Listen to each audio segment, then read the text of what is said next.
Hola, ¿qué tal? Muy buenas tardes a todos. Primero que nada agradecerles tanto la paciencia como la asistencia. Ha sido muy gratificante para nosotros el ver la respuesta y el interés que han tenido todos los presentes para con los expositores, incluso el libre diálogo que se ha abierto. Entonces, me da mucho gusto. Mi nombre es Javier Romero, soy consejero de Amexipac y bueno, me toca aquí presentar a Germán Herbero para la sesión que vamos a realizar ahora, casos prácticos para el complemento de recepción de pagos.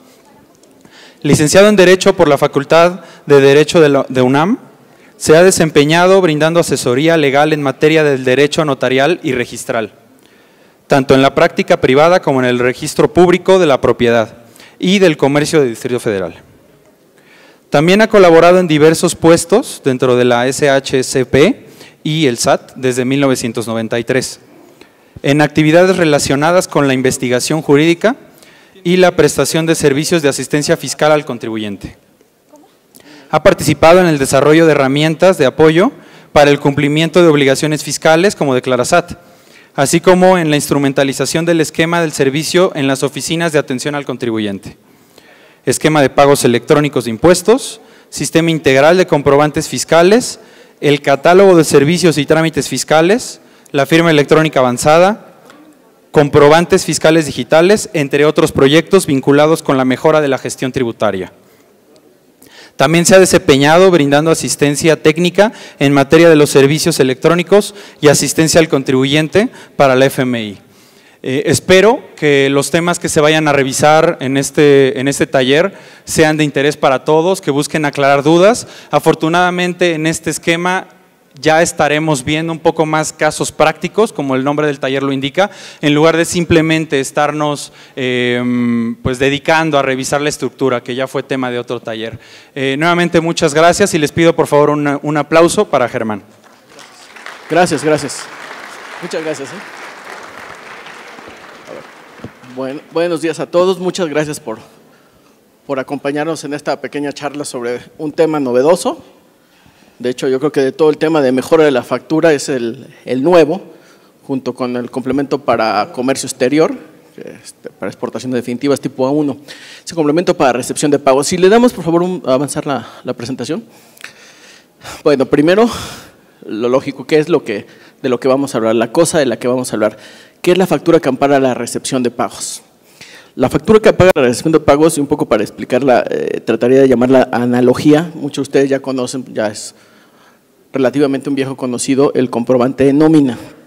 Si ustedes recuerdan, en 2014, cuando se estableció la obligación de expedir comprobantes fiscales digitales por concepto de nómina, la forma tecnológica en que se resolvió el tema de hacer una factura que fuera un recibo de nómina y que tuviera valor fiscal y además laboral, fue crear o utilizar este recurso que tiene la factura electrónica del complemento.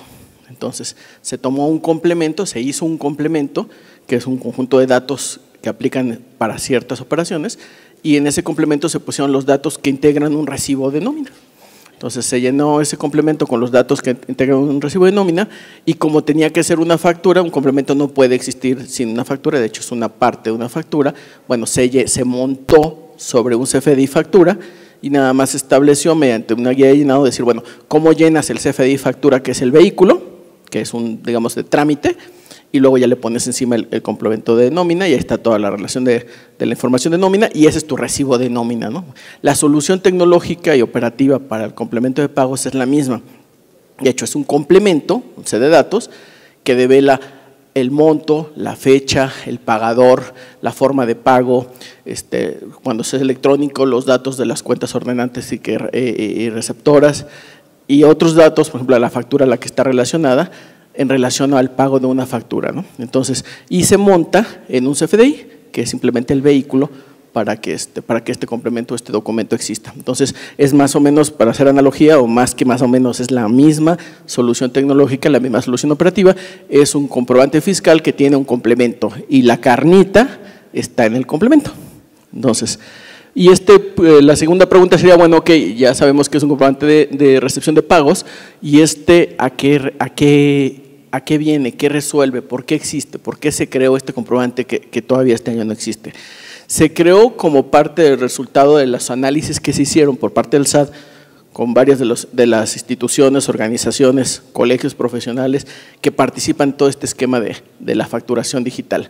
Y se hizo en función del análisis de la información que se había recibido de factura desde el año de 2011 y más de 2014, cuando ya se generalizó la expedición de la factura en México, siendo toda electrónica. Y ahí se encontraron algunas áreas de mejora sobre la información que se estaba recibiendo.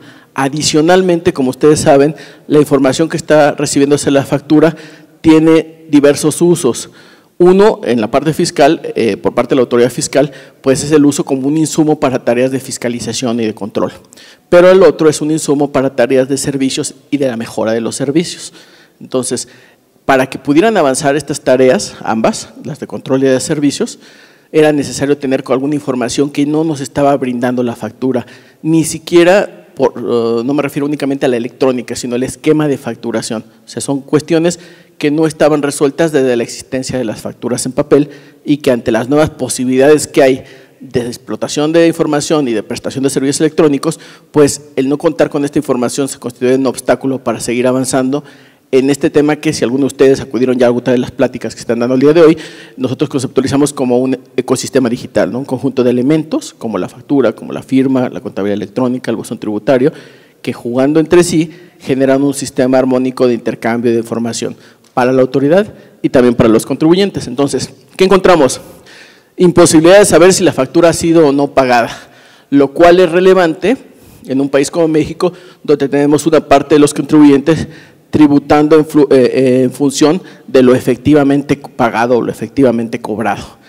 Al no saber si una factura que se emite con un pago diferido ha sido pagada o no finalmente en algún momento del tiempo, eso nos imposibilita por el lado de las tareas de control, pues saber si efectivamente ya hubo un traslado de impuesto y los acreditamientos consecuentes, si de ahí deriva una devolución, si esta procede o no, es imposible saberlo, juzgarlo a priori, dado que solo tenemos la información de la factura que se emitió al momento de generarse el hecho jurídico, por ejemplo, el acto de la compraventa.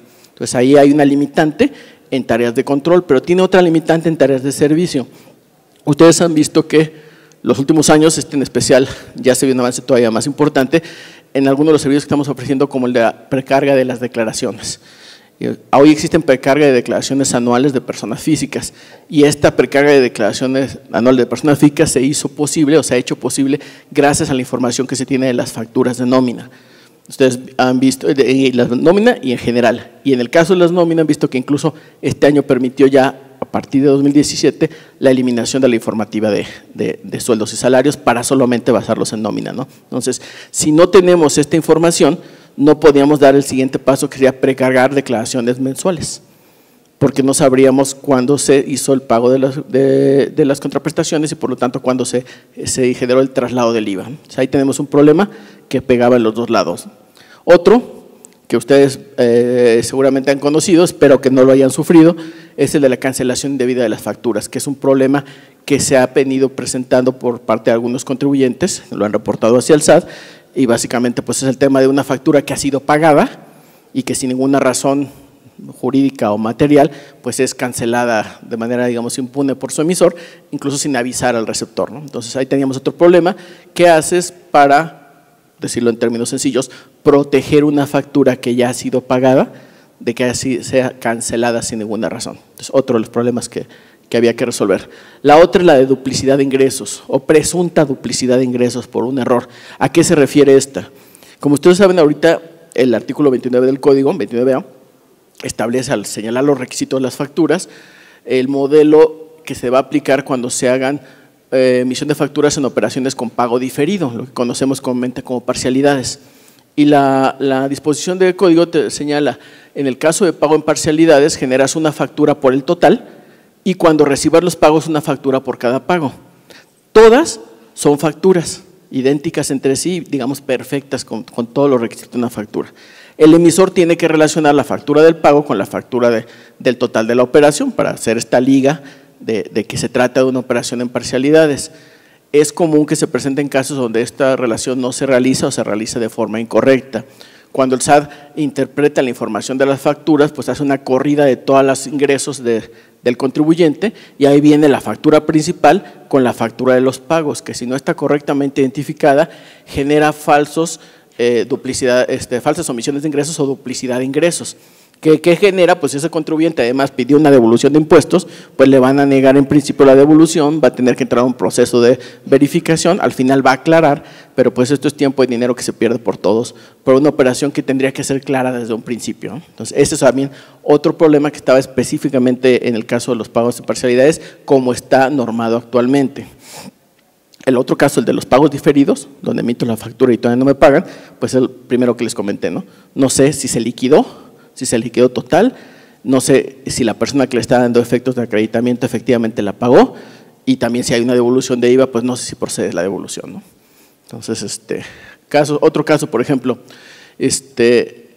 bueno, como les platicaba, el momento de acumulación del ingreso. Básicamente estos son los puntos que hacían necesario resolver este tema de tener el conocimiento de cuándo se pagan las facturas. Adicionalmente, a otro punto que sería el saber la forma de pago, que ahorita vamos a platicar un poco sobre lo mismo, porque este esquema donde no tengo el conocimiento de cuándo se pagó, tampoco me devela la forma en que se efectúa efectivamente el pago. Y dado que la forma de pago es un requisito fundamental porque se convierte en requisito también de las deducciones, como ustedes saben, si la operación es de más de 2,000 pesos y se paga en efectivo, pues podría no ser deducible en este supuesto. Si yo no sé si se pagó en efectivo, a priori no puedo juzgar si esa factura en verdad es susceptible de ser aplicada como una deducción o por un acreditamiento.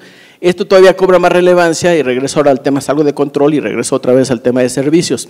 Ustedes han visto que el SAT este año, por ahí del mes de febrero, anunció la presentación de un nuevo servicio electrónico también basado en la información de las facturas, que es el de Mi Contabilidad, que ahorita está en un sector muy corto, pero que la intención del SAT es ampliar ese servicio cada vez a más contribuyentes, por lo menos ampliarlo al alto volumen, sobre todo de personas físicas que tienen contabilidades simplificadas y que se puede resolver mucho de la carga contable y fiscal a través de servicios de precarga. Entonces, mientras exista este problema de no poder identificar también la forma de pago, quienes hayan visto este sistema verán que ahorita es necesario, me muestran la factura, me muestran la relación de mis facturas y tengo que estar seleccionando si ya fue pagada o no pagada. Entonces, esa es una situación que también, si resolvemos el tema de saber desde el origen cuándo se pagó y cómo, el servicio tendría que ser más ágil y preclasificar ya estas cuestiones y ofrecerse al contribuyente preclasificadas. Es otro de los temas que es necesario resolver para poder avanzar, ¿no? Y un poco sobre esto, bueno, así es como nace con estas necesidades el comprobante para recepción de pagos. Recordarán, pues, les platicaba ahorita el 29A, fracción 7, incisos A y B del código, requisitos de los comprobantes, cuando son forma y método de pago, ¿no? Diferido en parcialidades o en una sola exhibición y la forma de pago, efectivo, cheque, etcétera, etcétera. El anexo 20, que es la traducción tecnológica de lo que dice el 29A, o sea, la forma de hacer un comprobante en un archivo digital cumpliendo los requisitos que señala el 29A, y nuestra resolución miscelánea fiscal, que es la que nos da los detalles administrativos ya prácticos o más de minucia de cómo aplicar las disposiciones. En la mejora de la factura, cuando se hace el cambio o se hace la mejora de la factura y se genera la nueva versión del anexo 20, la versión 3.3, como ya estaba planeado esta situación, se empezaron a generar, digamos, los que yo llamo actos preparatorios a la implementación del complemento para pagos, que ya se había visto como la solución a todos estos problemas que les acabo de platicar. Entonces, esa es la razón por la que cuando se publica el estándar técnico, ustedes ven que ya se contempla un nuevo tipo de comprobante. Hasta el nuevo estándar 3.2, el actual estándar 3.2, hay comprobantes de ingresos, de egresos y de traslado como tipos de comprobantes. En el nuevo estándar 3.3 vieron que apareció el tipo P, el tipo pagos. Entonces, ya preparaba la implementación, ¿no? El complemento en sí, acabamos publicando el estándar tecnológico en diciembre de 2016. La primera guía de llenado, que es otra de las novedades de la mejora, de la que ya publicamos los documentos técnicos junto con guías que explican en castellano lo que el documento técnico señala en términos informáticos. Entonces, la guía de llenado en su primera versión la publicamos el 15 de marzo de 2017. Entonces, ya teníamos el estándar de entrada en vigor el 1 de julio, ya con su nuevo tipo de comprobante, publicada el estándar tecnológico del propio complemento en diciembre, publicada la guía de llenado, y adicionalmente pues también es necesario darle los sustentos normativos para que opere, porque estas son básicamente la parte tecnológica. ¿Cómo se empezó a operar y cómo se fue armado esta urdimbre en la cual se basa el complemento de recepción de pagos? Lo retrotraigo a 2016, si recuerdan, en la segunda resolución se dio el primer acto preparatorio normativo a la entrada en vigor de este comprobante, que muchos contribuyentes costó mucho trabajo que asimilaran el por qué lo estábamos haciendo, porque cambiaba una forma que ya llevaba varios años de operar.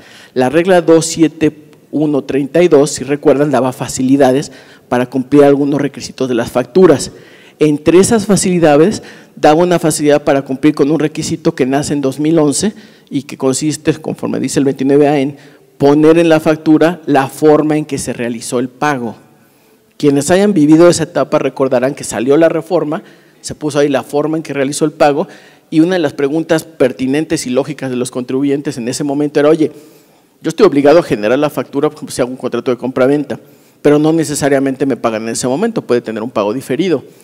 Pero para generar la factura me dices que tengo que ponerle la forma en que se realizó el pago. Si el pago no se ha realizado, estoy imposibilitado de cumplir el requisito.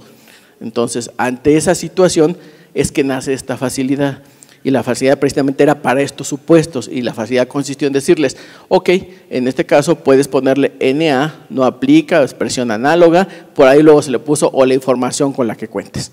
Y así vivimos varios años. De hecho, la facilidad se convirtió en la regla general. Muchos contribuyentes, con independencia de si les pagaran o no les pagaran a la emisión, pues ya recurrían al expediente práctico de ponerle siempre NA o no aplica. Finalmente pues era una facilidad y no había ningún problema ni tenía ninguna consecuencia. Entonces, en la segunda resolución que modificó la miscelánea de 2016, ustedes vieron que cambiamos esta situación. Ya explicitamos algo que creíamos que todos entendíamos por esta historia que les platiqué, que era explicitar que la facilidad de poner NA solo aplicaba cuando efectivamente no sabía la forma de pago porque no me habían pagado, pero que si sí me habían pagado, tenía que poner la forma de pago. Y de ahí, además pusimos ya, para que fuera un poco asimilándose a la idea de lo que venía con el 20, un catálogo de formas de pago, para que no fuera simplemente poner en el campo, que recuerden que el campo es un campo que le llaman los técnicos string, o sea que es un campo blanco donde pongo lo que yo quiera. Entonces, para que no fuera un campo donde cada quien le pusiera cheque, cheque nominativo, cheque de mi primo, lo que fuera, simplemente se puso un catálogo, se publicó en internet y se dijo: bueno, si sabes cómo te pagaron porque te acaban de pagar, al momento de expedir, ve al catálogo y pones la forma. Si no lo sabes porque no te han pagado, le pones NA. Y la consecuencia, que fue lo que costó un poco más de trabajo permear, la consecuencia en la interpretación del SAT es que si a una factura le pones NA, lo que estoy entendiendo es que estás aplicando la facilidad. Si estás aplicando la facilidad es porque no te han pagado, y entonces porque no te han pagado, si estás en casos de flujo, pues no hay IVA, ¿no? Entonces, ese era un poco el llevar hacia la lógica. Si ya le pusiste forma de pago, pues estás diciendo que te pagaron y me estás diciendo que formas porque ya te pagaron. Luego, entonces, si es flujo, pues ya IVA, ¿no? La resistencia de muchos contribuyentes era: es que yo le quiero poner una forma de pago, pero que no lo consideres pagado. Entonces, eso costó un poco de trabajo, pero era un acto para preparar esto que venía. Entonces, eso fue la segunda resolución. En la tercera resolución, si recuerdan, ahí nace la regla 27135, que es la famosa regla que es el eje fundamental del comprobante para recepción de pagos.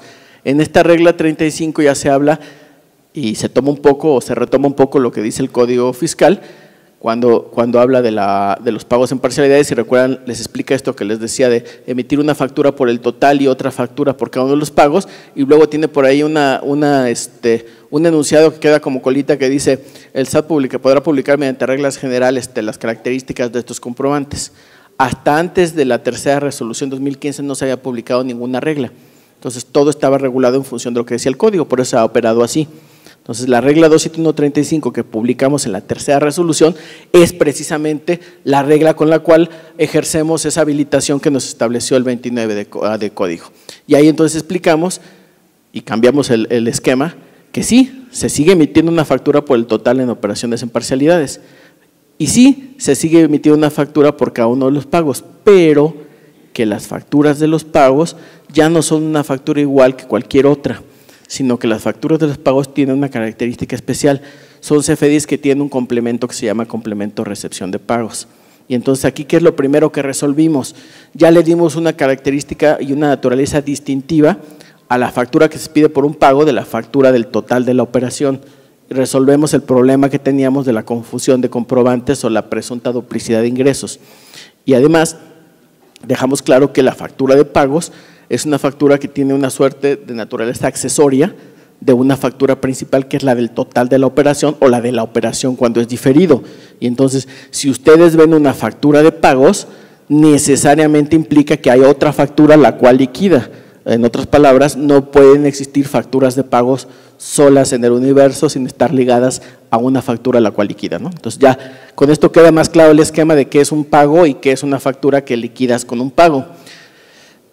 Adicionalmente, para cerrar un poco la idea en la misma tercera resolución, esa regla 32, regreso a la primera, la que daba la facilidad, le cambiamos, hicimos otro ajuste, dijimos, bueno, seguimos con la misma facilidad, nada más que ahora, si no te han pagado, le pones tu NA en el nuevo esquema 3.3, tu 99 por desconocido, que es el que está ahorita, pero te pongo una condición.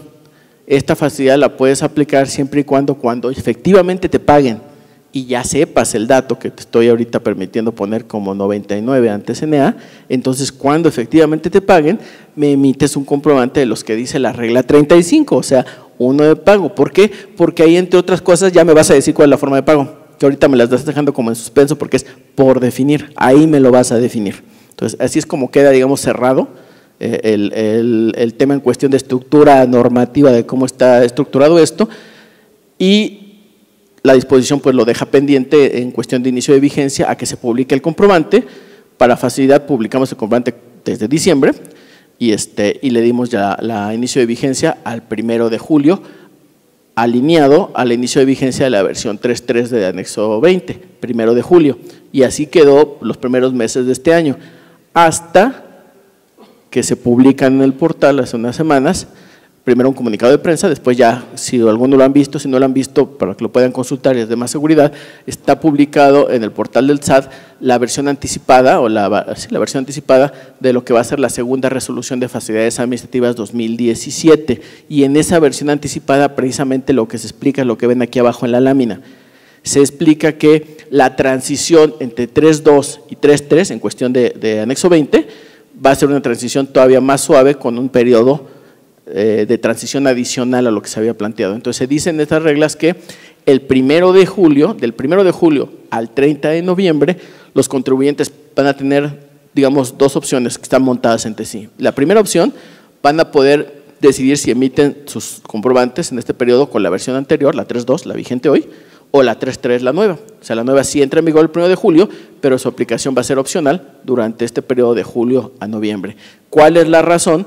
Pues que algunos contribuyentes que están haciendo los desarrollos tecnológicos, los cambios de sus procedimientos, todavía no estaban listos para entrar exactamente en el 1 de julio, podían tener algún retraso. Entonces, estas personas que todavía están haciendo estos últimos ajustes, pues van a poder seguir unos par de meses, hasta junio, noviembre más tardar, generando con 3.2 para que en el momento que ya estén listos puedan hacer el switch y pasar a 3.3. Entonces esa transición se vuelve, digamos, con este periodo último más suave, con este periodo de convivencia. Esa es la primera opción, uso 3.2 o 3.3. Obviamente a partir del 1 de diciembre todo sería 3.3. Ahora, hay una segunda opción que está montada en la primera.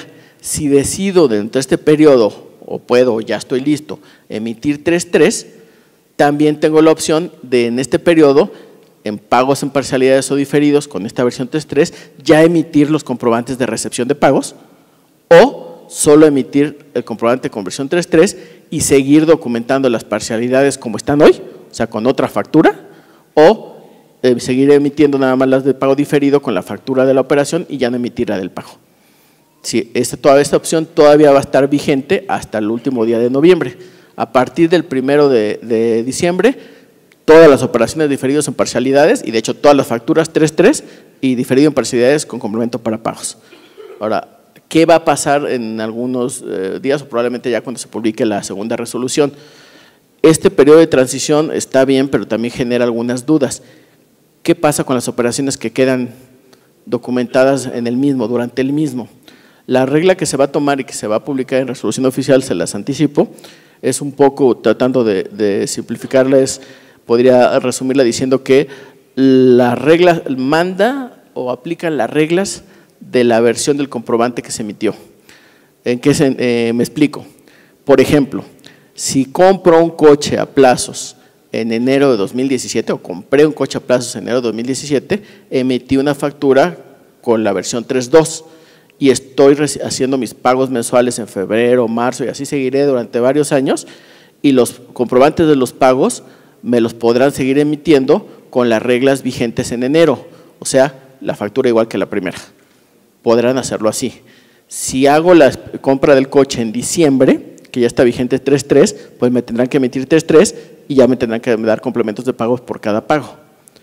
Tercera opción, durante el periodo de transición de julio a noviembre, si yo genero ahí la venta del coche y hago la factura con 3.2, 3.2 manda y las reglas para el pago de las parcialidades van a ser con 3.2. Entonces seguirán emitiéndome facturitas iguales por cada pago, podrán hacer eso. Ese es para explicarlo un poco en términos simples, cómo va a estar la transición. Esto se va a publicar mediante un transitorio adicional que saldrá en la segunda resolución. No salió ahorita en la anticipada, no la van a ver en la anticipada, pero ya vendrá en la definitiva. Entonces, un poco, bueno, grandes rasgos cómo se da la transición. Ahora ya entrando un poco más ya en la materia del propio comprobante, antes de entrar a algunos ejemplos. Derivado de todo esto que está publicado, la lectura que hay y las guías de llenado, hay algunas dudas que son muy comunes. Una es la que les acabo de platicar de cómo se va a manejar la transición. Otra que es muy común es sobre las operaciones mercantiles que puede ser que se acuerden o se pacten como pago diferido y que acaban siendo pago en parcialidades. ¿A qué me refiero? Pues al caso en el cual vendo algo, el cliente me dice, ok, te lo compro, te lo pago en 3 meses y a la hora que llegan los 3 meses, o tal vez después de los 3 meses, raras veces antes, llega y me dice, bueno, pues vengo a pagar, pero pues ¿qué crees? No tengo el liquidez, entonces pues no te voy a pagar todo, te voy a pagar una parte, ¿no? Pues lo tengo que aceptar y acaba siendo una operación en parcialidades eventuales o cada X tiempo que originalmente había sido pactada como un pago diferido. Entonces, la duda de algunos contribuyentes es, oye, si yo la emití como pago diferido y después resulta que son parcialidades, ¿eso quiere decir que voy a tener que corregir la factura que ya había emitido, ponerle que era parcialidades y luego corregir los pagos? Y la respuesta es no. ¿Por qué es no? Porque cuando yo genero la factura por la operación principal en parcialidades o por la operación en sí en diferido, a la hora de seleccionar el método de pago parcialidades y el método de pago diferido son el mismo. Entonces, la opción diferido y parcialidades es exactamente la misma. Entonces, si yo le voy a poner en cualquiera de los dos casos la misma opción, cuando llega y me da 1,000 pesos de una deuda de 10, pues yo simplemente le voy a generar un complemento de recepción de pagos por 1,000 y le voy a poner que todavía tiene un saldo de 9 y se acabó. Y cada vez que me venga a hacer un paguito, pues serán 100, 5, 50, 1,000, 2,000 pesos, pues le hago el complemento de pago por los 100, 5, 2,000 pesos y le voy poniendo su saldito pendiente hasta que acabe de liquidar, si es que me acaba de liquidar, y si no, pues ahí quedará claro que hubo una cantidad que no liquidó, ¿no? Entonces, no hay ningún problema en este tipo de operaciones, se pueden documentar perfectamente, el estándar está hecho para que pueda documentarse igual cualquiera de los dos supuestos, ¿no? Entonces, no hay que cancelar nada ni reemitir. Otra pregunta común, sobre todo para quien ya revisó el estándar, se habrá dado cuenta, o la guía de llenado de complemento de pago, que la guía lo dice expresamente, en el complemento para recepción de pagos o el documento CFDI con complemento para recepción de pagos, no hay desgloses de impuestos trasladados o retenidos. O sea, cuando recibo un pago, no desgloso impuestos trasladados y retenidos del pago. El desglose solamente está en la factura por el total de la operación o en la factura por la operación. Ahí está cumplido el requisito del desglose de impuestos trasladados y retenidos. En el complemento para pago solo pongo el monto del pago y la factura o facturas a las cuales liquida. Y dice la regla y se aplica proporcionalmente. Entonces, es por eso que en el complemento de pagos no tengo que hacer desgloses. La cantidad está desglosada en la factura que emití. Aquí nada más estoy documentando un pago que liquida la factura de forma proporcional, al saldo de forma proporcional. Entonces, ese es otro de los datos o de las dudas que hemos visto que se presentan más comúnmente, ¿no? En el caso de los desgloses de IVA. Sí, vamos a la siguiente, por favor. Ahora entramos, ¿se acuerdan que una de las causas de la implementación del comprobante era el problema de las cancelaciones indebidas? para entender un poco por qué está así, por qué está así dadas las circunstancias que ahorita con el servicio de autorización de cancelaciones, les explico que este análisis que estaba en la primera lámina explicado, donde se detectó este problema de la cancelación, es anterior a los trabajos para la reforma de este año en Código Fiscal que llevaron a poner en el 29 el principio de que las facturas no pueden cancelarse si no hay autorización. Entonces, antes de que existiera incluso este proyecto de legislativo para modificar el Código Fiscal, se diseñó este esquema. Entonces, por eso ven que aquí se genera un mecanismo que busca proteger las facturas pagadas de una cancelación indebida y después surge la reforma fiscal, la reforma del 29 del Código, donde ya se establece el principio de la no cancelación si no hay una autorización previa, ¿no? Entonces van a estar operando estos dos mecanismos de protección de manera simultánea, ¿verdad? Tenemos que hacerlos que trabajen en armonía. Entonces, ¿cómo se estableció el mecanismo de protección de las facturas pagadas? Que son, por definición, aquí ya sabemos cuándo son pagadas y con qué cantidad pagadas. Entonces, se estableció, y ustedes ya lo vieron en la regla 35 y en la guía que lo estamos completando. Primero, en las facturas que se emiten por el total de la operación o por la operación, la regla es esas facturas, cuando ya tengan asociado una factura de pagos, aunque sea de pago parcial, pero ya tengan asociada una factura de pago parcial y haya que corregirlas porque alguna de las cantidades asentadas en las mismas es incorrecta, ya no se van a poder cancelar para corregirlas. La corrección tendrá que ser a través de la aplicación de un comprobante de egreso, una nota de crédito. Solamente puedo cancelar un CFDI que tiene asociado un pago cuando el comprobante fue emitido a una clave de RFC incorrecta. O sea, si lo emití a Juan cuando era Pedro, entonces sí puedo cancelarlo y obviamente hago lo propio con el pago. Si no ese es el caso, si el caso es del monto, de las cantidades, lo tengo que aplicar a través de nota de crédito. Esa fue la primera disposición para la factura principal. Para la de pagos, si vamos a la siguiente, el mecanismo sí permite cancelar porque también puede haber un error. Finalmente ya hice el comprobante principal, estoy recibiendo los pagos y en alguno me equivoqué. Si me equivoco en un CFDI con complemento para pagos, sí puedo cancelarlo, pero la regla es, si lo cancelas, tienes que emitir después uno que lo sustituya con los datos correctos. Como ustedes saben, el nuevo comprobante de pagos permite relacionar una factura, o sea, una a una a varios, o varios a varios, y permite señalar cuál es la naturaleza de la relación, o sea, decir por qué estoy relacionándolas. Entonces, en este tipo de complementos, CFDIs con complemento de recepción de pagos, en este supuesto, cancelaría el CFDI de pagos que está mal, generaría el CFDI de pagos correcto, le pondría que está relacionado con el que acabo de cancelar, el UID del cancelado, y le pondría en el catálogo que la relación es por sustitución, o sea, sustituye al otro. Es un poco la lógica de las declaraciones complementarias que ya teníamos mucho tiempo trabajando. Ahora aquí me adelanto a otro tema. Bajo esta situación puede presentarse un caso extremo. ¿Y cuál podría ser el caso extremo? Piensen en una factura de 10,000 pesos que se paga por 1,000 pesos cada pago y se van liquidando mes a mes los pagos y se van generando los comprobantes de pago.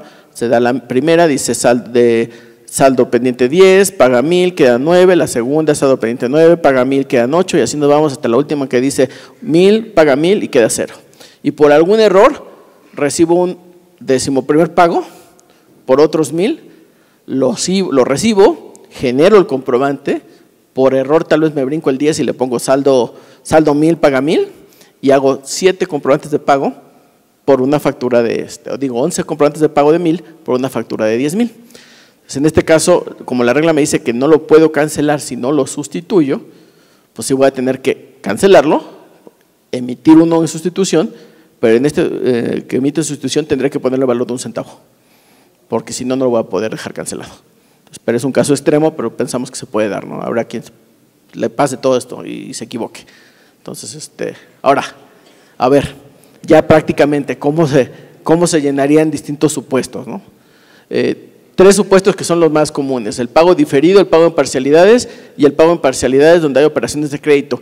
Este último prácticamente no tiene diferencias con el B, pero hemos visto que es muy reiterada la pregunta de qué va a pasar en este tipo de operaciones, entonces por eso lo incluimos. Entonces, Si lo ven que se parece mucho, lo que pasa es que hay gente que tiene dudas al respecto, entonces es mejor aclararlo, ¿no? Entonces, a ver, si vemos el pago diferido, el primero, por favor, vamos a la primera lámina. A ver, pensemos en un caso hipotético, hay una persona, Víctor López, que le va a comprar productos a Juan Ramírez, que es su cliente, y estas compras se hace el 25 de abril de 2017. Y bueno, como hay una relación frecuente entre los dos, se conocen, es buen pagador el cliente, le dice, pues, ¿sabes qué? Te voy a liquidar la operación el 31 de mayo que tenga liquidez, ¿sale? Entonces se hace la operación el 25 de abril, se genera la factura por la operación y me van a liquidar, conforme hemos acordado, el 31 de mayo. La operación es de por 7,480 pesos, si no me fallan los lentes, que igual sí me están fallando, pero bueno. ¿Qué hace el contribuyente? El mismo 25 de abril, como ya se cerró la operación, pues emite su facturita. Sería, por ejemplo, la representación impresa de la facturita para fines, digamos, de explicación. Ya estamos trabajando con una 3.3, como pueden ver, pues ya tiene aquí todos los datos que la 3.3 trae para la descripción del concepto, la clave conforme al catálogo SAT, la clave interna, unidad de medida, el importe, valor unitario, si hay impuestos trasladados o retenidos, la tasa del impuesto y el monto del impuesto, ¿no? Y bueno, sirve que hago aquí una acotación, si hay descuentos en la versión 3.3, solo se pueden aplicar aquí a nivel concepto, entonces si hay un descuento, pues ahí lo aplicarían, ¿no? Y entonces, hecho esto, regresamos por favor a la que estábamos viendo. ¿Qué diferencia esta factura de cualquier otra factura? Lo que ven ustedes aquí. Porque en forma de pago, en aplicación de la regla 27132, dado que no me ha pagado porque quedó en pagarme de forma diferida al mes que entra, entonces, forma en que se realizó el pago, le pongo 99 por definir, que es la que sustituyó o va a sustituir en la 3.3 al famoso NA que hemos estado acostumbrados, ¿no? Entonces le pongo 99 por definir y en método de pago le pongo uno que ya se va a volver común en la jerga, PPD, pago en parcialidades o diferido. Estos dos campos son la pista que me está diciendo, esta factura no ha sido pagada y a esta factura tienes que buscar o tienes que esperar que haya pagos relacionados con la misma. Entonces ya con esto yo ya sé que esta fue una factura de pago diferido en parcialidades y que tengo que buscar los pagos en algún comprobante con recepción de pagos para ver cuánto de esta factura se ha liquidado, si es que se ha liquidado. Entonces esa es la pista, ¿no? Entonces, bueno, ya llenamos nuestra factura, pasa el tiempo y bueno, como nuestro cliente efectivamente honró su palabra, pues el 31 de mayo se presenta, hace su transferencia y me paga mis 7,840 pesos de la compra que hizo. Entonces ya liquidó conforme dijo, fue en diferido y lo hizo a través de una transferencia de crédito. Entonces, ¿qué tiene que hacer el vendedor? Bueno, pues ahora tiene que emitir el comprobante con complemento para recepción de pagos, porque acaba de recibir el pago. ¿Cuánto tiempo tiene para emitir este comprobante?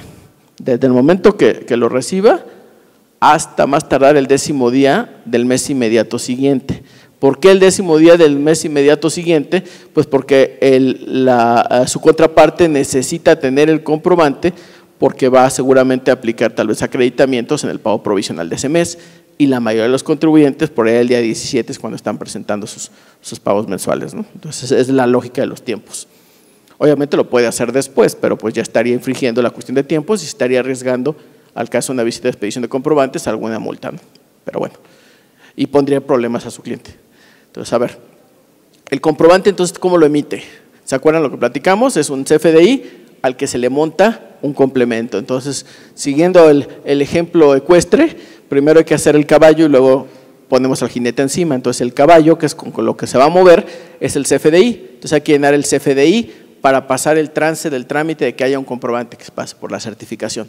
Entonces, llenamos nuestro CFDI y si ustedes vieron la guía de llenado, esto está explicado en la guía de llenado, punto por punto, les va diciendo qué le van a poner. Estos campos que ven ustedes punteados son como las convenciones o los datos que se tienen que poner por default en este tipo de facturas en el CFDI. Entonces, ¿qué le pongo aparte de los datos normales del RFC emisor, RFC receptor y clave del régimen del emisor? Le pongo en forma de pago y método de pago, nada, esto no se incluye. En el CFDI al que se le incorporaba complemento para recepción de pagos, no se incluye método ni forma de pago, primero. Dos, en tipo de comprobante, pues ya vimos cómo lo etiquetamos, P, pago, ya quedó claro. Este es un accesorio de una factura, que tiene que estar relacionado con otra y la información va a estar en un complemento. O sea, ya cuando sucede, tiene que tener un complemento, debe ser el de pagos, es accesorio a una factura y tengo que buscar las facturas a las que está relacionado. Esa es la consecuencia, digamos, operativa fiscal de cuando lo clasifico como P-Pago. Entonces ya le pongo que es P-Pago. Lugar de expedición, como ustedes saben, en el nuevo anexo 20, el requisito del domicilio del emisor se cumple poniendo el código postal de ese domicilio conforme al catálogo. Entonces, por eso ven el numerito aquí, ese sería el código postal corresponde al domicilio del emisor y con eso está cumpliendo con el domicilio del emisor como requisito fiscal. Luego, fecha y hora de expedición. Entonces, aquí, como estamos viendo el ejemplo, están poniendo que es el 9 de junio. Como le pagaron el 31, fuimos a los extremos, al 31 de marzo, fue de los que tienen menos tiempo, él ya más tuvo los 10 primeros días de junio, lo está emitiendo un día antes, entonces esta es la fecha que lo emite, 9 de junio. RFC de su receptor, uso del CFDI, saben ustedes que uso del CFDI es una de las novedades del anexo 20, uso del CFDI es una clasificación que se está intentando hacer para que cuando les precarguen estas facturas, ya sea una declaración anual, una aplicación como Mi Contabilidad, pues les podamos ir ahorrando en la medida de lo posible tener que clasificar qué facturas van como deducción, cuáles van para deducción personal, cuáles son inversiones o cuáles no tenemos que considerar para efectos de la declaración. Entonces, este campo se creó en el anexo 20 para tratar de que adelanten esa clasificación desde la emisión del comprobante para que ya no la tengan que hacer al momento de darle a aceptar a su prellenada o a darle a aceptar a su registro de mis cuentas. Pero, en este caso y en otros casos donde no se sepa el dato, pues existe digamos, un registro comodín que es el por definir.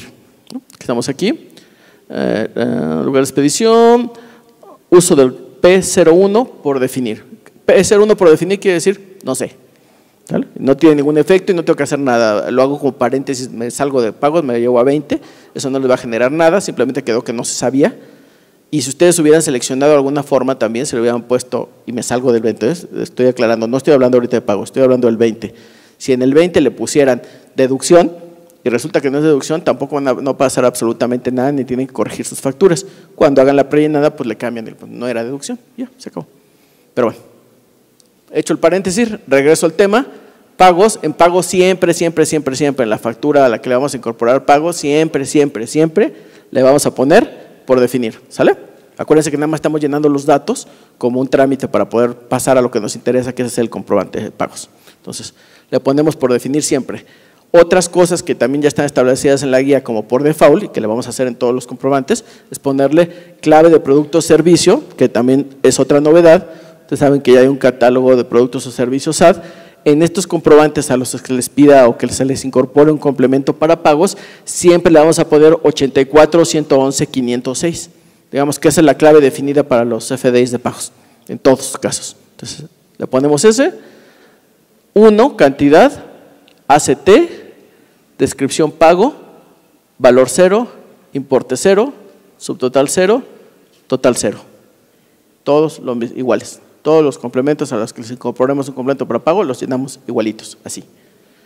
Moneda XXX, que está en el catálogo de monedas y que es cuando no hay una moneda identificada, ¿no? Digamos que es como el otros de los catálogos de monedas, XXX. Entonces ya hecho esto, ya tenemos el caballo donde vamos a montar lo que nos interesa, que es nuestro jinete, que es el complemento de pagos, donde está la carne que estamos buscando del pago realizado. Y entonces aquí ahora sí ya entramos a llenar el complemento para pagos. En el complemento para pagos, ¿qué es lo que me va a pedir de forma? Obviamente hay varias posibilidades según el tipo de pago que se realice e incluso el comprobante de recepción de pagos permite relacionar un solo pago a distintas facturas.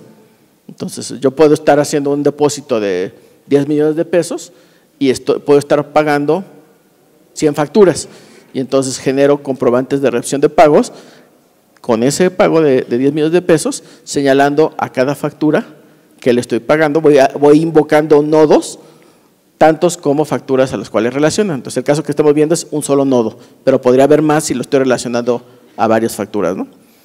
Entonces aquí en nuestro caso pues tenemos una sola factura a la que vamos a aplicar, le ponemos fecha de pago. La fecha de pago es la fecha efectivamente en que recibí el pago. Acuérdense que lo estamos emitiendo el 9 de junio. El pago nos lo hicieron el 31 de marzo. Entonces, fecha de pago es 31 de mayo. La fecha es 31 de mayo de pago. La emisión del comprobante es 9 de junio. Entonces, fecha de pago, lo recibí el 31 de mayo. Forma de pago fue transferencia y regresamos a lo que habíamos platicado anteriormente. Ahora el catálogo de formas de pago que habíamos publicado en internet el año pasado y que está vigente para la 3.2, en la versión 3.3 ya está dentro del estándar. Ya está incluido, ya no está en internet, ya está dentro del estándar. Entonces, conforme al estándar de la versión 3.3, la forma de pago transferencia electrónica de fondos es la 03. Entonces le pongo 03, transferencia electrónica de fondos, porque así me pagó mi cliente, ¿no? Luego el monto fue de 7,840 y la moneda es moneda nacional, conforme al catálogo de monedas, MXN son pesos mexicanos. La identificación del documento, este campo es clave, este es el que hace la relación. Esto que ven ustedes aquí es el folio fiscal o el UID del comprobante que se emitió el 25 de julio por la operación. Entonces aquí es donde estoy haciendo la liga y estoy diciendo, este pago apunta a esa factura. Entonces, ya cerré ahí la liga del complemento de pagos. El método de pago, pues obviamente, pago en parcialidades o diferido, si no, no estarías haciendo ese comprobante. En el caso del ejemplo, como es un diferido, y si me lo pagó diferido y me pagó todo, pues es parcialidad 1 y ya no va a haber más. ¿Y cómo sabemos que no va a haber más? Pues abajo lo estamos explicando. Importe del saldo anterior, que en este caso el saldo anterior estaba en la factura original, fue de 7,840, importe que me están pagando y por el cual estoy emitiendo este comprobante de pago, el mismo, 7,840. ¿Cuál es mi saldo insoluto? 0. Entonces ya esta factura ya está totalmente pagada, ¿no? Entonces es el caso más sencillito que se puede presentar. Si revisamos nada más tantito, si fuera el caso que platicábamos de un solo pago que liquida varias facturas, entonces tal vez yo tendría que estar invocando este nodito, este conjunto de información, tantas veces como facturas vaya a liquidar. Entonces en la de 10 millones, si estuviera yo liquidando 10 facturas, una por 1 millón cada una, aquí pondría la primera factura, el millón que estoy liquidando, y luego invocaría otro nodo, otro conjunto de estos datos, y lo podría llenar con otro millón y pondría la factura, el UID de la segunda factura, y así me iría hasta asignar toda la cantidad que implica el pago a todas las facturas que estoy generando, ¿no? Eso lo permite perfectamente el comprobante. Entonces, si vamos a la siguiente, por favor. Vamos complicándolo un poco más. Ahora, ¿qué pasa si es en parcialidades? Tampoco es tan complicado, porque el principio es el mismo. Entonces, el mismo caso, Víctor López compra los productos el mismo día, el 25 de abril, a la misma persona, al señor Juan Ramírez. También como tienen una buena relación comercial entre los dos, pues dice, ¿sabes qué? Te lo voy a pagar en parcialidades, e incluso hasta le dice, las parcialidades serán pagadas a más tardar el último día del mes, y estos serían los montos que se van a pagar en las parcialidades, ¿no? Entonces, bueno, ese sería como nuestros datos para el ejemplo. ¿Cómo lo operamos? Bueno, al momento de hacer la operación, el 25 de julio genero mi factura, como siempre, es la misma que vimos ahorita, se fijan, 3.3, una factura como cualquier otra de la versión 3.3, y nuestros dos datos que nos denotan o que identifican que estamos ante una operación diferida o en parcialidades, y que va a hacer o va a abrir un compás de espera, porque hay que esperar que a esta le lleguen facturas de pagos. Son nuestros campos forma de pago, donde está el 99 por definir, y método de pago, el pago en parcialidades o diferido. Entonces, igual, le llenamos esto, ya sabemos que aquí hay que sentarnos a esperar un pago. Vamos a la siguiente. La factura está ya viva, llega la fecha del primer pago, que fue el 31 de mayo, y entonces el cliente pues llega y me hace la transferencia por la primera parcialidad, como habíamos acordado, de 1,000 pesos, me transfiere los 1,000 pesos, y entonces, dado que ya se recibió, tengo que emitir el comprobante para recepción de pagos. Me lo paga el 31 de mayo, pues ya no me quedan días del mes, ya nada más me quedan los primeros días del mes siguiente, tengo hasta el 10 de junio para pagar. Obviamente, si el pago hubiera sido el 2 de mayo, pues tendría todo mayo más los 10 días, ¿no? Pero bueno, este es el caso donde estoy más apretado de tiempo. Entonces, genero mi comprobante y de nuevo otra vez empezamos por el caballo, generamos el CFDI y empezamos a poner los datos, digamos, de cajón, de oficio, para llenar el expediente de tener un CFDI y ya irnos a lo que nos interesa, que es el comprobante. Entonces, un CFDI como cualquier otro, RFC emisor, RFC receptor, clave régimen fiscal del emisor, lo que nos interesa, no ponemos forma de pago, no ponemos método de pago porque es un comprobante de pago. Nuestro tipo de comprobante es pago, lugar de expedición, el código postal del domicilio fiscal del emisor, el uso del CFDI, ya saben que aquí de cajón son P01 por definir siempre, y lo mismo que ya vimos, clave de productos y servicios es la misma, 84.111.506, 1, ACT, pago, 0, 0, subtotal 0, total 0 y moneda XXX conforme al catálogo. O sea, no cambia nada en función en relación con la de que fue pago diferido, ¿no? Entonces estamos prácticamente igual hasta ahorita. Vamos ahora ya al complemento de pago, que es donde está lo interesante, que tampoco hay mucha variación, como van a ver. Tengo que emitir el comprobante de recepción de pagos y entonces en este comprobante pongo la fecha del pago, estoy emitiendo el 9 de junio y pago, el pago lo recibí el 31 de mayo. Entonces le pongo el 31 de mayo, forma de pago fue 03, transferencia electrónica de fondos, monto del pago fueron 1,000 pesos y fueron de moneda nacional, selecciono el catálogo, moneda nacional. La identificación del documento es el folio fiscal de la factura emitida por el total de la operación. Método de pago, siempre pago en parcialidades o diferido. Parcialidad 1. Importe del saldo anterior, que era el importe de la factura principal, 7,840. Impuestos pagados, 1,000. Importe del saldo insoluto, hacemos la resta, me quedan 6,840, ¿no? Y ahí está el saldo para al siguiente pago. Lo demás pues ya son las cadenas originales, sello digital y nuestro código de barras bidimensional, que lo tiene cualquier factura. Si se fijan, es prácticamente lo mismo, nada más que aquí pues ya dejo claro que hay un saldo pendiente y no está liquidado totalmente. De lo demás no tiene ninguna diferencia con la del diferido, es prácticamente igual. Ahora, ¿qué pasa? Pues cada vez que reciba un pago voy a ir haciendo lo mismo. Si regresamos al anterior, por favor. Al anterior. Cuando reciba el segundo, pues será obviamente la fecha en que reciba el segundo, que tendría que ser el 31 de junio. Aquí le pondríamos la fecha en que me lo pague, que podría variar. El monto pensemos que fuera el mismo, que no era el caso el mismo, que fuera en 1,000. Lo apuntaría a la misma factura, que liquido la misma, sería el mismo pago de parcialidades, pero aquí sería parcialidad 2. Y entonces en importe del saldo anterior sería 6,840, importe pagado 1,000 y me caería como remanente 5,840. Y así me iría hasta que me liquide o hasta que me deje de pagar. Una de las cosas que aquí quedan claras, pues que también sabemos si no se pagó o si nada más se pagó una parte, ¿no? Entonces, vamos a la siguiente. Bueno, lo que platicaba, así hasta que acabemos, ¿no? Ahora, otro tipo de operación que causa de repente inquietudes. ¿Qué sucede si el que paga o cómo se paga es a través de una financiera? O sea, si me pago porque tengo una línea de crédito y que pues, liquida con la línea de crédito, o si pago con una tarjeta de crédito o alguna institución que tercie como agente financiero que sea la que paga. En realidad no hay ningún cambio, es exactamente lo mismo. Incluimos el ejemplo porque es una pregunta muy reiterada. Lo preguntan mucho, ¿quién va a emitir el comprobante? ¿A quién se lo va a emitir? ¿Quién lo va a recibir? Entonces, nada más para dejarlo claro el tema, pues es el mismo supuesto que vimos ahorita. La única diferencia es que el cuarto pago, la cuarta parcialidad, se va a pagar a través de un banco, de una casa de bolsa o de una tarjeta de crédito. Pensemos cualquier escenario o agente financiero que sea el que liquide, ¿no?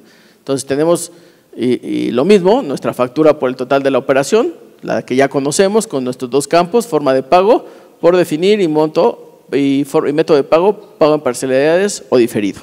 Y seguimos, igual que en todos los demás casos. La siguiente, por favor. Empezamos a hacer nuestras parcialidades. Cada vez que recibimos una parcialidad, documentamos como acabamos de ver, generamos nuestro comprobante de recepción de pagos, le ponemos el complemento, ponemos el saldo anterior, el saldo de lo que me pagan, la diferencia, la forma de pago. Aclaro, si se hacen pagos por transferencias, hay datos opcionales adicionales como el número de cuenta de la cuenta ordenante, el número de cuenta de la cuenta receptora, el titular del banco de la cuenta ordenante y el banco de la cuenta receptora. También me pediría esos datos como opcionales. Pero el punto aquí es, bueno, ¿qué pasa en el cuarto pago? Que el cuarto pago lo va a pagar con la tarjeta o lo va a pagar a través de ejercer la línea de crédito. La respuesta, como les decía, pues es la misma. Finalmente, se está pagando el crédito, está pagando una deuda, me tienen que emitir un comprobante, yo soy el acreedor y el deudor, y estoy pagando. Entonces el acreedor me tiene que emitir un comprobante a mí, porque yo estoy haciendo el pago, con independencia de quién es el que está financiando o de qué cuenta está saliendo. Finalmente la información de la cuenta la puedo reflejar en el comprobante. Entonces, pues el comprobante lo emito igual, emito mi parcialidad. Si se fijan ustedes aquí, es exactamente lo mismo, tipo comprobante pago, otra vez tenemos lugar de expedición, forma, código, la fecha en que se recibe el pago, el uso sigue siendo igual por definir, las mismas convenciones de 1, ACT, pago 0000 y moneda XX, no hay ninguna diferencia. Y ya en el detalle del complemento, que ya está aquí en chiquitito, ya quedó aquí como pegadito, pues es lo mismo, tampoco se ve ninguna diferencia. La fecha de pago, la fecha en que recibí la transferencia en este caso, la forma es transferencia, el monto de la transferencia fue moneda nacional conforme al catálogo, sigo apuntando, relacionándolo con el comprobante principal, sigo señalando método de pago por parcialidades o diferido, número de parcialidad es la 4, el saldo pendiente es el que quedó en la 3, más menos el pago que estoy haciendo ahorita, que sería el mismo, y quedó en 0. O sea, la respuesta es a esta inquietud que es muy frecuente, nada, emites el comprobante al deudor que te está pagando. No es trascendente, o sea, no afecta el sujeto de emisión o el sujeto receptor el tema de que te estén pagando a través de una tarjeta de crédito o del ejercicio de una línea de crédito, ¿no? Que es algo muy común. Eso sí, el crédito es otro contrato o una operación de crédito y tiene un costo. Y el costo es un ingreso para la gestión financiera y pues es una deducción para el que lo paga. Entonces, esa es otra cosa. Otra relación genera otra factura. Y ustedes ya lo saben, pues en el caso de un banco, pues el banco por ese crédito, dado que no suelen hacer ese tipo de operaciones sin costo, entonces pues genera un estado de cuenta como comprobante fiscal y en el estado de cuenta comprobante fiscal pues les cobrará los intereses, cargos por apertura y demás costo financiero por haber hecho esa operación. Pero eso es otra operación y es otro comprobante, ¿no? Entonces no tiene nada que ver. Si vamos a la siguiente, por favor. Bueno, nomás hago dos aclaraciones adicionales que son temas frecuentes. ¿Qué pasa, por ejemplo, en una factura de 10,000 pesos en la cual se emite para un pago en parcialidades y de repente hay un descuento global? ¿Se acuerdan que les comenté y quien haya estado en la mesa de anexo 20 seguramente lo vio? En el nuevo estándar del anexo 20, los descuentos dentro de la factura solo pueden aplicarse por renglón o por partida. O sea, donde pongo yo la partida, así como ahora me ponen también el impuesto al lado de retiro por partida, ahí le pongo el descuento. Lo que no puedo hacer es poner un descuento global en la factura. Entonces, si hago un descuento global, no lo voy a poder hacer dentro de la factura, tendré que generar un comprobante tipo egreso, una nota de crédito, para aplicar el descuento global. ¿Qué limitación me da? Y esto es importante porque ahorita en la práctica suele hacerse de manera distinta, que es una de las cosas que a nosotros también nos preocupa, por eso estamos haciéndolo así. Este comprobante que se haga como comprobante de egresos que voy a aplicar como un descuento global, lo tengo que relacionar con la factura a la cual descuento. No puedo hacerlo simplemente como un descuento, así como que un cheque en blanco y pongo un descuento genérico que lo voy a tener en un cajón y que lo puedo aplicar cuando yo quiera a las facturas que yo quiera, porque lo aplico conforme al penúltimo párrafo del 29 y conforme al 25 fracción primera, es una deducción. Entonces, si es una deducción es porque se ha verificado un descuento, una devolución o una bonificación, no es porque se piensa en el futuro o porque estoy haciendo una especie de previsión de un futuro descuento, bonificación, de una futura deducción. Si se dio la deducción, se genera el comprobante y el comprobante se relaciona con la operación en la cual se dio la deducción. No hay deducciones aisladas, genéricas, no asignadas a nada, preventivas de una futura operación. Entonces, bajo este escenario, y aclaro porque es un tema que sabemos que va a cambiar muchas prácticas que en nuestra opinión como SAT son incorrectas, por eso estamos haciendo así. Entonces, yo al aplicar el descuento global tendré que generar un comprobante de egreso para hacer el descuento global y lo tendré que relacionar a la factura. Entonces, si esta factura es por 10,000 pesos y le aplico un descuento por 1,000, entonces tendré que generar esta nota de crédito, la apunto y entonces la factura ya es por un saldo de 9. Los pagos que yo realice en esta factura serán sobre este saldo de 9 como saldo inicial y ya entonces le iré aplicando cada pago hasta liquidarla. Como la factura está relacionada a los pagos, por el campo que acabamos de ver, y la de egresos está relacionada a la misma factura, entonces la suma de todo es lo que me devela si está liquidada totalmente. Y si se liquidó, no se liquidó el saldo total, porque la razón es que se le aplicó un descuento. Entonces todo está cerrado, está encapsulado o controlado. Entonces esa es una de las cuestiones que genera dudas frecuentes. Otra, y aquí me adelanto a otro tema que igual no me han preguntado, no me lo han preguntado, pero antes de que me lo pregunten lo comento. Hablando de operaciones de financiamiento, dentro de las operaciones de financiamiento pueden haber operaciones como las de facturaje. Comúnmente las llaman venta de facturas, lo conceptualizan como venta de facturas. No es técnicamente una venta de facturas, pero digamos para hacerlo claro. Al ser venta de facturas, y esto rápido porque me dicen que ya sacó el tiempo, en la factura de facturaje, les pido su disculpa, para ser claro no voy a ser jurídicamente técnico, voy a tratar de ser claro. El que vende la factura, al que la compra, cuando la vende le pagan una cantidad que es a descuento. Al recibir el pago de esa cantidad va a generar un comprobante de pago sobre esa factura. Entonces la factura va a tener un pago de un 90 o un 80%. El que compró la factura, que se vuelve el nuevo acreedor, y va con el deudor y le cobra la factura, él cuando reciba los pagos del deudor va a generarle un comprobante de pagos a la misma factura que ya tiene el otro pago, pero ahora obviamente es otro emisor y también lo va a ir relacionado con esta lógica. Y si se preguntan, oye, esa factura va a acabar teniendo pagos que suman un 180, 160%, la respuesta es sí, pero sí sabemos que fueron generados por distintas personas y que por lo tanto es una operación de factoraje.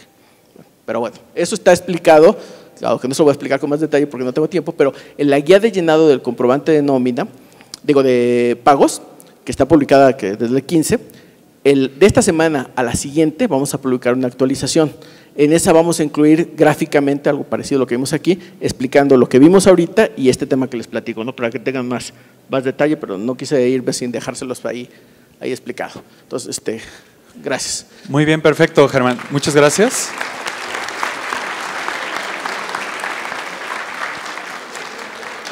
Y bueno, muchas gracias a todos. Yo creo que todavía tenemos un tiempo para algunas preguntas. Ahí no sé si la gente del… Ese libro se me hace conocido.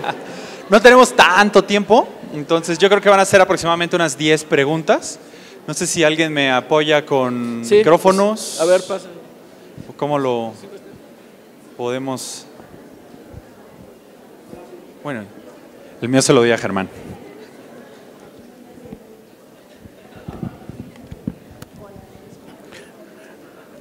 Que voltee, ¿no? Porque si no… A ver, la pregunta. Sí. ¿Sí? Dentro de la exposición que marcaste ahorita, yo no vi, sí, algunas cosas que vienen en la guía de llenado. Una de ellas que dice que se tiene que poner el RFC del banco, sí, tanto del cliente como en este caso el emisor, como el ordenante sector, ¿no? De los dos, ¿no? Ese es uno. También que se tiene que poner en su caso, cuando nos pagan con cheque, hay que poner los dígitos del cheque, ¿sí? Forma de pago.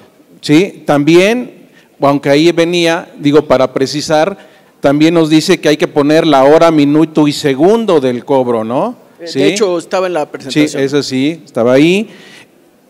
La pregunta también es, ¿por qué en moneda se tiene que poner triple X? O sea, ¿cuál es el supuesto, no? Sí, o sea, de poner, yo en principio pensaba que ya era algo pornográfico eso, ¿no? O sea, dije, ¿por qué triple X, no? O sea, la cerveza Dove. Sí. Y dentro de la relación de método de pago, viene un concepto de método de pago que dice cancelación. ¿Cuándo se da eso? Okay. ¿Sí? Ese método de pago. Sí. Y también otro, préstame el celular. Aquí en la… Aquí está. En la guía de llenado me dice, en el certificado de pago, me dice en la cadena de pago, es la cadena original del comprobante de pago generado por la entidad emisora de la cuenta beneficiaria y es requerido en caso de que el campo tipo cadena de pago contenga información. O sea, ¿a qué se refiere esto? Es que el banco nos va a dar, cuando nos hace el SPEI, nos tiene que dar un XML, por decirlo también, nos va a dar un XML y esa información de la cadena también lo tenemos que poner aquí. A ver, ¿son todas? Pues digo, hay más todavía, pero digo, si quieres, aquí le digo, dejamos. porque nada más ahorita para que las demás personas puedan participar, pero ahí vamos por puntos. Número uno, si recuerdan, les comenté que cuando eran pagos con medios bancarizados o financieros, adicionalmente a lo que estábamos viendo, les iban a pedir los datos diversos de la operación, como número de cuenta ordenante, número de cuenta receptora, banco de la cuenta ordenante, banco de la receptora, etcétera. Entonces sí lo comenté. En el punto de la fecha, si vieron el ejemplo, y bueno, no sé si lo pueden regresar para que lo puedan ver.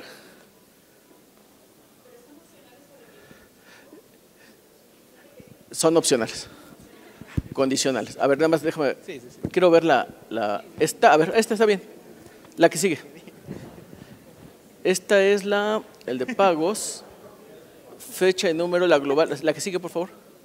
Esta es la de pago, efectivamente, aquí está la de pago. Tipo de comprobante, lugar de expedición, fecha, estoy buscando la fecha. Acá está, aquí está la hora, minuto y segundo. Todos tienen hora, minuto y segundo. O sea, es un estándar, no se puede cambiar. O sea, si no le pone eso, no lo va a dejar certificar, no va a pasar el comprobante, no puede existir uno que no lo tenga. Ahora, siguiente, lo de las XXX. Para no alargarme mucho, les comentaba que el comprobante de recepción de pago se monta en una factura, que la factura es un vehículo y que como vehículo ponemos datos, digamos, genéricos para solventar el trámite de cajón de que tiene que haber una factura y que por eso se definían genéricos datos que en todos los casos se ponen para cumplir el trámite. Y dentro de esto, si el comprobante me pide moneda, el comprobante de CFDI, y arriba el comprobante de pago me pide la forma de pago, la moneda, si es transferencia, incluso los datos que usted mismo comenta, banco, todo, si es cheque, los datos del número. Entonces, si me está pidiendo todo eso, no tenía mucho sentido volver a decir que además me lo pusiera en la factura.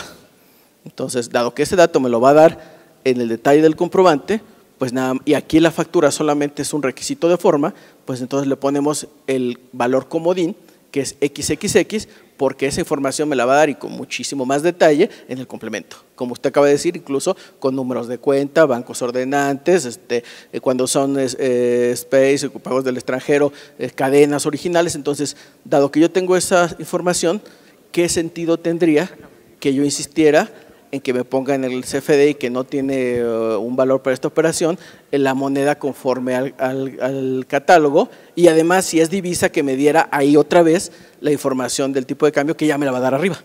Entonces, esa es la razón simplemente. Por acá, buenas tardes. Ay, de este lado que tengo el micrófono, por acá, al fondo, ok. Acá. Yo escucho. Bien, hola, buenas tardes. Hola. Quisiera saber respecto a los anticipos reales que reciban las empresas donde no hay no hay monto del impuesto, pero que se están recibiendo, que nos indica que realizaremos un comprobante de pago. ¿Cómo lo referenciaremos si no tenemos precisamente el objeto inicial? ¿Cómo se realizaría ahí? Ok, bueno, no es de pagos, de hecho el tema no es de pagos, me voy a meter un poco en el tema de mis colegas del 20. Quien haya visto la guía de llenado del anexo 20, no es el tema, estamos en factura. Quien haya visto la guía de llenado del anexo 20 habrá visto en la última publicación, que creo fue el 23 de mayo, un apéndice que creo que fue el 6, en donde se explica el tema de anticipos.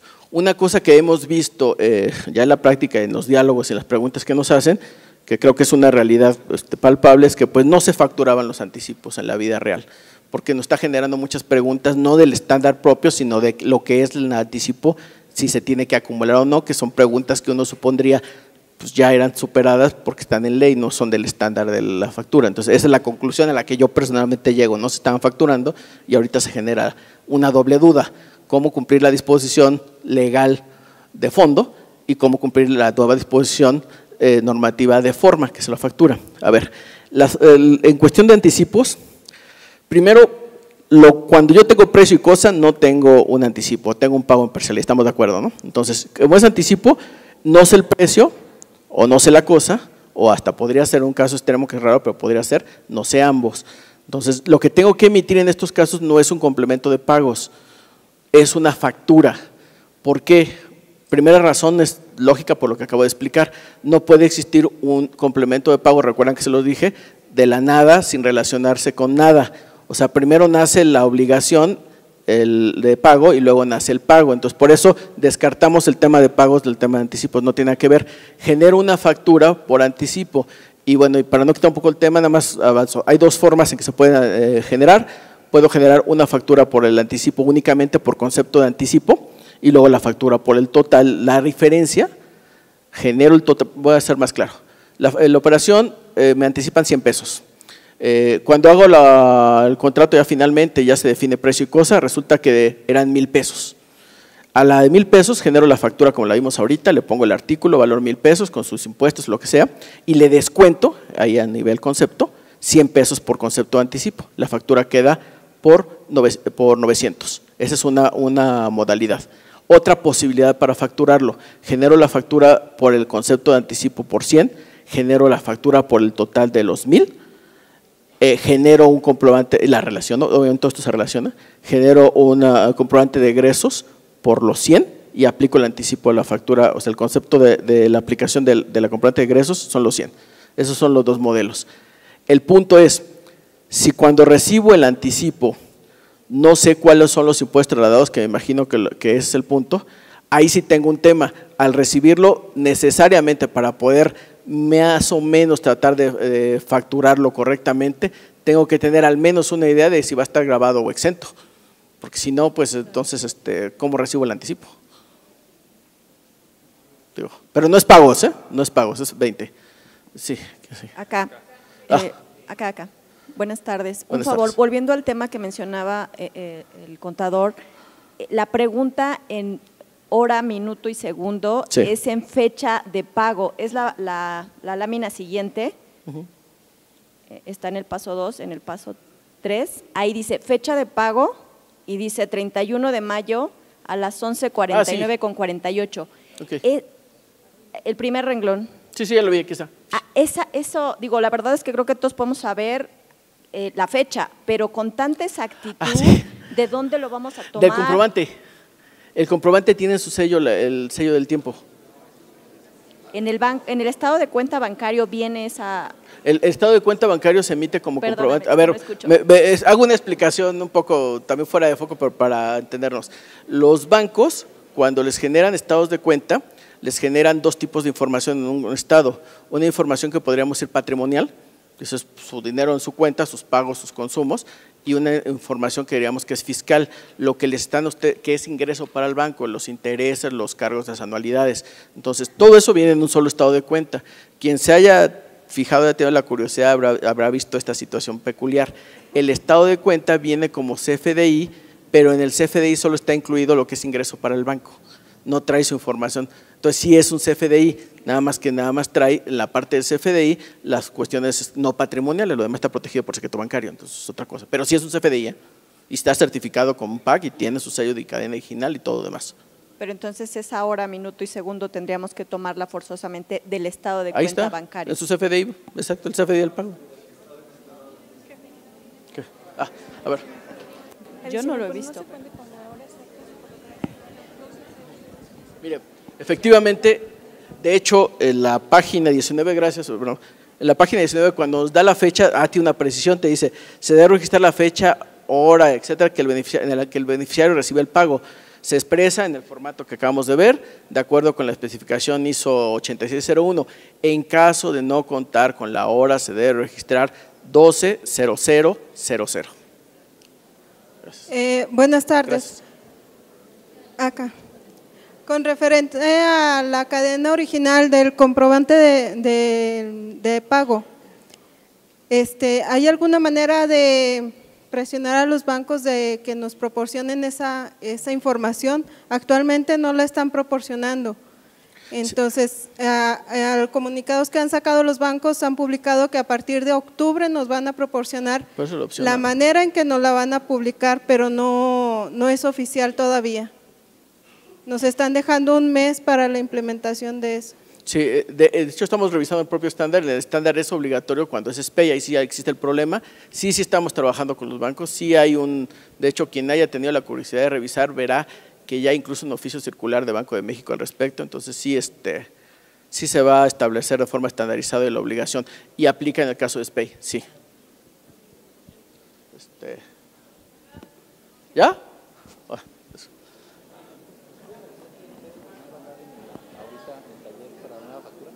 Vamos a tener que cerrar por nada más me cuestión de hora. sí, disculpa. Nada más me piden, ahorita disculpa, me dicen que les dé el mensaje de que el contador Pedro Bernal va a estar dando en la sala B la plática de anexo 20, precisamente estos temas de anticipos que estamos platicando. De pagos. Es eso, anexo 20, nueva factura 3.3, efectivamente. Ya están allá, ok, gracias. Disculpa.